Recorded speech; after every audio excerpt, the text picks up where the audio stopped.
دوران سماعت اب یہاں سے جسٹس نعیم اختر افغان صاحب شروع ہوتے ہیں اور وہ اپنی جو اصل بات ہے وہ شروع کرتے ہیں۔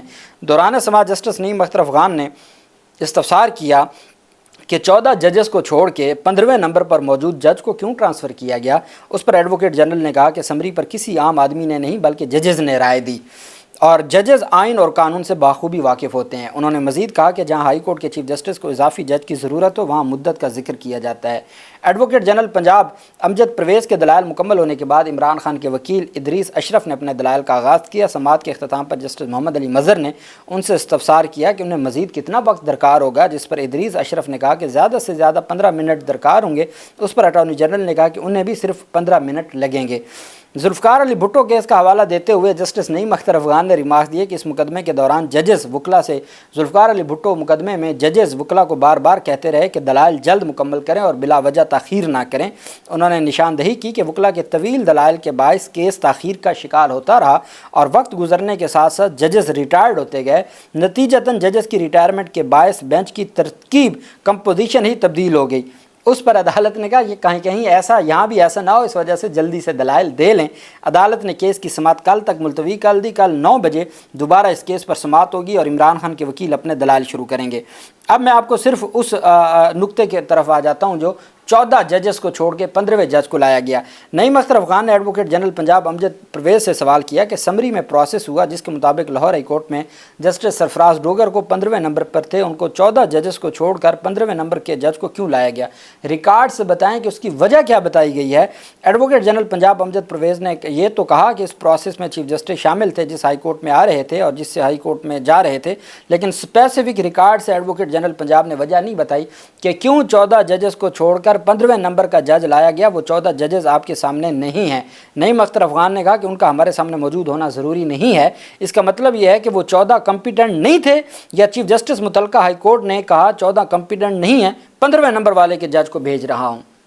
یہ نعیم اختر افغان کے ریمارک سے اس کے بعد بھی کوئی بات بچ جاتی ہے جو بات بار بار منیر ملک صاحب نے کہا کہ اسلام آباد ہائی کورٹ پر قبضے کے لیے لایا گیا ججز کو، تو وہ بات نعیم اختر افغان کہہ رہے ہیں کہ اگر 14 جج ہائی کورٹ کے سینئر تھے، آپ نے ان 14 کو چھوڑ کے 15ویں نمبر سے اٹھا کے یہاں آپ نے چیف جسٹس بنانا چاہا یا قائم مقام چیف جسٹس بنایا، تو کوئی وجہ بھی بتائی کہ ایسا کیا خاص تھا کہ صرف ان کو بنایا گیا؟ تو اس کے اوپر کوئی جواب نہیں تھا، کوئی دلیل نہیں تھی، کچھ ایسا نہیں تھا۔ اور یہ بات جسٹس صلاح الدین بھی اور جسٹس شکیل احمد بھی پہلے ہی سوال کھڑا کر چکے ہیں کہ جب آپ نے چیف جسٹس آف پاکستان کو سمری بھیجی تھی، اس میں سینیورٹی کو آپ نے اور دوبارہ حلف کو ڈسکس نہیں کیا تھا، آپ نے مشاورت کی، صرف ٹرانسفر کی، لیکن جب آپ نے ان کی منظوری دیتے ہوئے نوٹیفیکیشن گزٹ نوٹیفیکیشن جاری کیا تو آپ نے اس میں ساتھ ہی دوبارہ حلف نہ لینے کا بھی لکھ دیا اور آپ نے ساتھ ہی اس میں سینیورٹی کا بھی لکھ دیا، جو آپ نے مشاورت نہیں کی تھی چیف جسٹس آف پاکستان سے یا باقی چیف جسٹسز سے، وہاں آپ نے اندھیرے میں رکھا سینیورٹی کے معاملے پر اور دوبارہ حلف لینے کے معاملے پر۔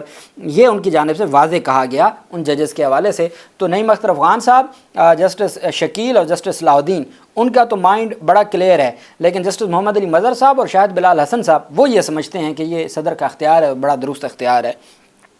سپریم کورٹ آف پاکستان کے جو ہے وہ جسٹس منصور علی شاہ نے real role of the supreme court and its ججز، یہ ٹائٹل ہے، یہ ججمنٹ ہے باقاعدہ طور پر، یہ جو میں نے آپ کے سامنے شیئر کر رہا ہوں، یہ CPLA نمبر ہے 651/2025 اور اس پیراگراف کا جو ٹائٹل ہے، پیراگراف نمبر 24 ہے اس ججمنٹ کا، صفحہ نمبر 14 ہے، اس میں real role of the supreme court and its ججز، یہ منصور علی شاہ صاحب نے عنوان دیا ہے اپنی ججمنٹ کے آخری پیراگراف میں۔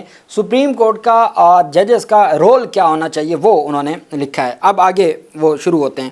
دا supreme court is not merely forum of resolving dispute, supreme court of Pakistan صرف جو ڈسپیوٹس ہیں یہ مسائل حل کرنے کا فورم نہیں ہے، بلکہ یہ ایک آئینی فورم ہے، عوام کے شعور کا فورم ہے۔ Task with producing progressive and principle jurisdiction that breathe life, کہ یہ ایک ایسا فورم ہے جو قوم کے لیے نہ صرف ان کو جو جورسپروڈنس ہے، آئین ہے، رول آف لا ہے، اور ان کی جو جمہوریت ہے اور رول آف لا ہے اس کے لیے آکسیجن مہیا کرتی ہے، ان کو زندگی کے لیے ایک سانس لینے کے برابر جو ہے وہ رول ہے سپریم کورٹ آف پاکستان کا۔ سپریم کورٹ آف پاکستان کے ججز کتنے اہم ہے اور ان کی اہمیت کتنی زیادہ ہے۔ آگے وہ فرماتے ہیں life into the constitutional and bridge the distance between law and lived, کہ زندگی اور قانون کے درمیان ایک پل کا کردار ادا کرتے ہیں سپریم کورٹ آف پاکستان اور اس کے ججز، قانون اور عوام کے درمیان ایک پل کا کردار ادا کرتے ہیں. It is the ultimate guardian of fundamental rights and the final against executive اور لیجسلیٹو اوور ریچ. وہ کہتے ہیں کہ جو سپریم کورٹ اور سپریم کورٹ کے ججز ہیں یہ بنیادی انسانی حقوق کے محافظ ہیں، اور ایگزیکٹو کی جانب سے یا جو پارلیمنٹ ہے اگر وہ اپنی حدود کراس کرے گی تو اس کے سامنے یہ ایک بند باندھنے کے لیے ہے سپریم کورٹ اور جو ججز آف دی سپریم کورٹ ہیں. ججز of the court are not passive interpretive of a text. یہ صرف یہ نہیں ہے کہ جو قانون کا ٹیکسٹ لکھا ہوا ہے بس اس کی تشریح کرنے والے ہیں. They are the custodian of the liability, equality and institutional independence. یہ محافظ ہیں ہر انسان کی آزادی کے اور مساوات کے اور ادارہ جاتی آزادی کی. آپ صرف سپریم کورٹ اور سپریم کورٹ کے ججز آپ صرف ٹیکسٹ کی تشریح کرنے کے لیے نہیں ہیں بلکہ آپ محافظ ہیں آزادی کے، جو انڈیپینڈنس آف انسٹیٹیوشنز، ادارہ جاتی آزادی کے، اداروں کی آزادی کے، عوام میں مساوات اور عوام کی آزادی کے آپ محافظ ہیں. سمجھیں اس بات کو معزز ججز. They are the custodian of the liability, equality and liberty, equality and institutional independence. The court must remain alive to the evolving aspiration of society and innovative new remedies to advance justice. کہ supreme court of Pakistan کو ہمیشہ تیار رہنا چاہیے، ہمیشہ قبول کرنا چاہیے، ہمیشہ جاگتے رہنا چاہیے کہ جو نئے نئے طریقے ہیں انصاف مہیا کرنے کے، یا جو نئے نئے مکمل انصاف کے نظام کو رائج کرنے سے متعلق، اس کے حوالے سے ان کو اڈاپٹ کرنا چاہیے. لوگوں کو زیادہ سے زیادہ فیسیلیٹیٹ کریں.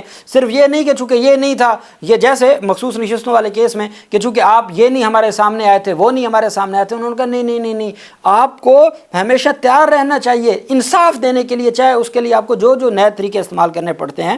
ججز are to act with the integrity and courage. ججز کی ذمہ داری ہے کہ وہ عظمت اور حوصلے کے ساتھ ٹو ریزسٹ آل انکروچمنٹس، جتنی بھی مداخلت ہو رہی ہیں ان کے سامنے وہ سیسا پلائی دیوار بن جائیں. ایکسٹرنل اور انٹرنل، وہ ادارے کے اندر سے کوئی مداخلت ہو یا ادارے کے باہر سے مداخلت ہو، اس کے سامنے سیسا پلائی دیوار بن جائیں. To erode the autonomy of the judiciary, ہر صورت جو انڈیپینڈنس آف جوڈیشری ہے، عدلیہ کی آزادی ہے، اس کا تحفظ کریں. Or support the rule of law, اور رول آف لا کو تباہ ہونے سے بچانے کے لیے ہر صورت آپ حوصلے کے ساتھ اور عظمت کے ساتھ آپ دیوار بن جائیں اور کسی طرح کی مداخلت نہ ہونے دیں عدلیہ کے لیے اور رول آف لا کے لیے. ججز must not fall prey the law of small short term benefits. صرف ججز اپنے چھوٹے چھوٹے جو مفادات ہیں ان کے لیے نہ سوچیں. ویدر آف ایلیویشن، کہ جی ایک جج کی ہائی کورٹ سے سپریم کورٹ ایلیویشن ہونی ہے تو آپ اپنے چھوٹے چھوٹے مفادات کے لیے نہ چیزوں کو دیکھیے گا، بلکہ پاور اور پرسنل کمفرٹ، اپنی طاقت حاصل کرنے کے لیے یا ذاتی فوائد یا سہولتوں کے لیے کبھی نہ کمپرومائز کیجیے گا. پرسن دیٹ میں occur if they speak the language of authority, کہ یہ ساری چیزیں آپ کو تب ملیں گی جب آپ طاقتور کی زبان استعمال کریں گے تو آپ کو کمفرٹ بھی ملے گا، آپ کو سہولتیں بھی ملیں گی، آپ کو ایلیویشن بھی ہوگی، آپ کو پاور بھی ملے گی. نہ ایسا نہ کرنا. Rather than the of the constitution, کہ آپ آئین کی بجائے طاقتور کی زبان بولیں گے تو آپ کو یہ ساری چیزیں ملیں گی، لیکن خدارہ اس طرف نہ جائیے گا آئین کے ساتھ کھڑے ہو جانا. سچ بینیفٹس آر ایلوجری اینڈ، اور یہ جو بینیفٹس، یہ مفادات ہیں، یہ بڑے عارضی ہیں، یہ کچھ وقت کے لیے ہیں، یہ بینیفٹ ختم ہو جائیں گے. The true reward of a جج lies in preserving the dignity of the institution. اصل جج کی جو اس کی وہ جو حاصل کرتا ہے وہ عدلیہ کی آزادی ہے اور عوام کا اعتماد ہے. ٹرسٹ آف دی پیپل، اصل جو چیز ہے نا مستقل دائمی جج کے لیے وہ عوام کا اعتماد حاصل کرنا ہے. ان چھوٹے چھوٹے عارضی مفادات کے پیچھے نہ جائیے گا، عوام کے اعتماد کی طرف جائیے گا. یہ انہوں نے اپنی ججمنٹ میں لکھا. It is also the duty of ججز of the court to call out with moral clarity and institutional courage those among their ranks who surrender.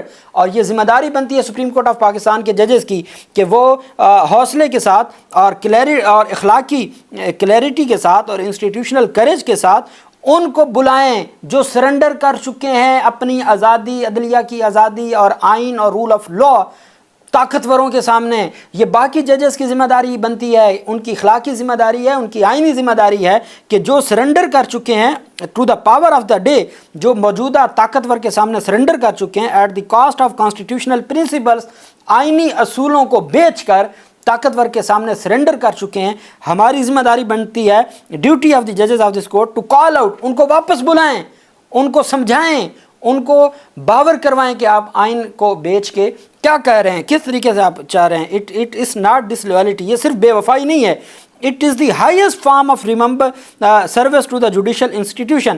یہ صرف یہ نہیں ہے کہ آپ اگر یہ آپ ڈیوٹی سر انجام نہیں دیں گے، وہ ججز جو سرنڈر کر چکے ہیں ان کو واپس بلانے کی اور ان کو سمجھانے کی یا ان کو باور کروانے کی، اگر یہ آپ نہیں کریں گے تو یہ صرف آپ اپنے ادارے کے ساتھ ڈس لویلٹی نہیں ہے، یہ صرف آپ کے اپنے ادارے کے ساتھ ڈس لویلٹی نہیں ہے، it is the highest forum of service of the judicial institution.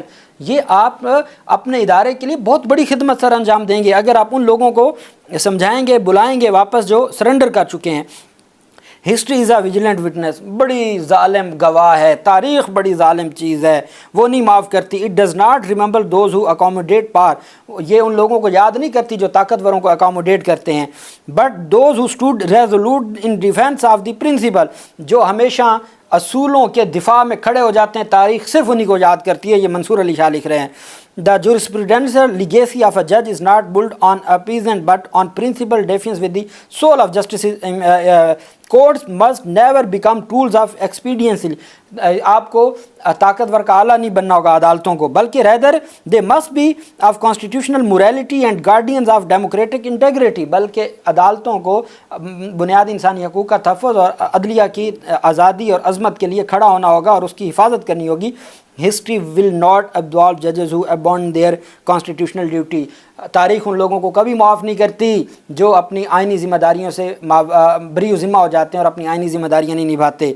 It will remember them not as a dispense of justice but as collaborators in injustice، بلکہ وہ ان کو نا انصافی کا معاون سمجھتی ہے، وہ ان کو انصاف والا جج نہیں بلکہ نا انصافی کا سہولت کار سمجھتی ہے۔